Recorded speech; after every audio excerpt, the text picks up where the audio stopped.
um lugar onde tudo acontece.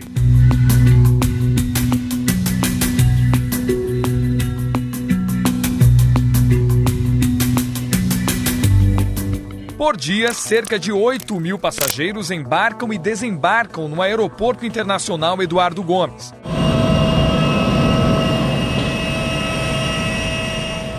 Em Manaus, além de voos nacionais, chegam aeronaves de países como Colômbia, Panamá, Argentina e Estados Unidos. A nossa reportagem começa nessa área restrita do aeroporto. Para termos acesso a esse local, tivemos que ter a autorização da Infraero e também da Receita Federal e Polícia Federal. Não se pode entrar nessa ala com nenhum tipo de material que seja proibido pela Agência Nacional de Aviação. Inclusive os funcionários do aeroporto, que acabaram de passar pelo equipamento de raio-x, são inspecionados para poder fazer o trabalho de embarque e desembarque de bagagens e de passageiros. Todos eles, sem exceção, passam por um rígido processo de segurança. Isso para garantir a integridade física e moral de todas as pessoas que trafegam pelo aeroporto.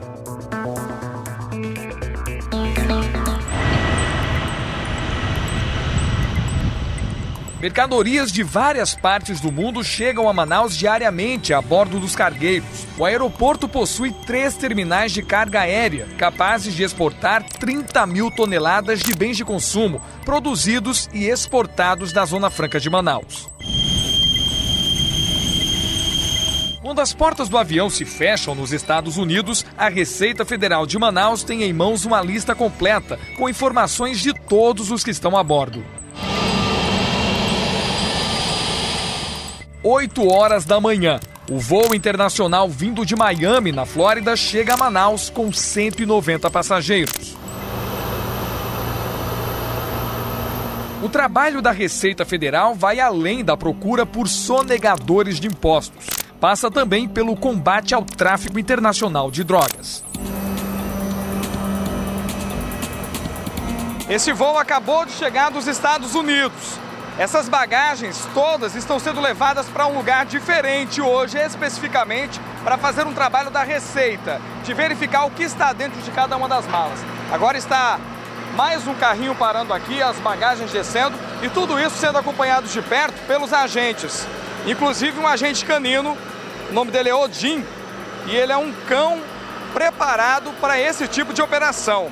Ele consegue sentir o cheiro de qualquer tipo de entorpecente.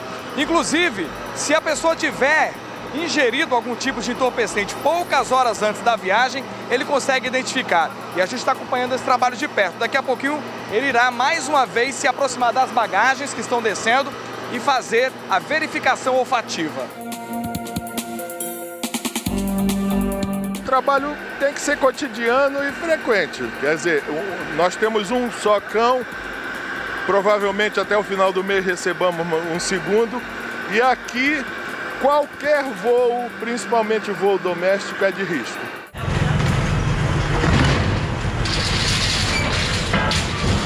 Nos bastidores do aeroporto, as malas são levadas para uma sala especial. As bagagens são colocadas aqui, no setor de raio-x.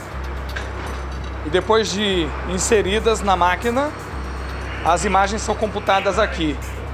E são esses analistas os responsáveis por verificar se há alguma coisa errada nas bagagens. Isso é apenas uma primeira verificação. Aqui são analisadas por scanners modernos de raio-x. Uma das malas apresenta um conteúdo suspeito e deixa o cão farejador agitado. A inspeção começa. Aqui também. Aqui também. Aqui é a estrutura toda da bagagem, tá bom? Pode ver que as ligas delas são todas inorgânicas, que é justamente o material que é feito a bagagem. Os fiscais suspeitam que a mala possa ter sido usada para transportar drogas em uma outra ocasião, fato comum em aeroportos brasileiros.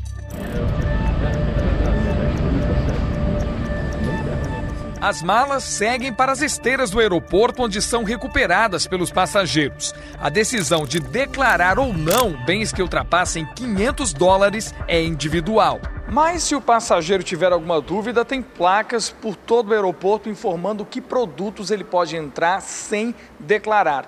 Aqui, por exemplo, estão os bens a declarar. O que é que ele precisa realmente passar pela fiscalização da Receita Federal, pagar a taxa, o imposto devido e só assim entrar no país. Se ele não fizer isso, as implicações são enormes. Inclusive, olha, está também traduzido aqui para o inglês, que é para aquelas pessoas que vêm de outros países terem total conhecimento das regras aqui do Brasil. Se ele tiver algo que não esteja dentro do conceito de bagagem, ele precisa se dirigir a bens a declarar.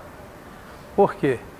Depois que se ele não fizer isso, e a própria aduana vai verificar. Aí, a partir do momento que a aduana verificar, ele perdeu essa oportunidade, ele perdeu a espontaneidade dele. Então, nesse caso, se for detectado algum item que não faça parte do conceito de bagagem, além da tributação normal desse item que é previsto, ele vai ter uma multa de 50% do valor aduaneiro desses itens, exatamente por não ter escolhido o canal correto, que é o bens a declarar. Câmeras de última geração fazem um pente fino eletrônico em perfis potencialmente perigosos. Quem não deve nada é liberado para entrar livremente no país. Quem deve é direcionado para a fila de bens a declarar. A Receita Federal do Brasil apreendeu 3,5 milhões em drogas e mercadorias ilícitas enviadas por encomendas postais em Manaus nos 7 primeiros meses deste ano. E no mesmo período, mais de R$1 milhão em mercadorias em situação de descaminho e de contrabando.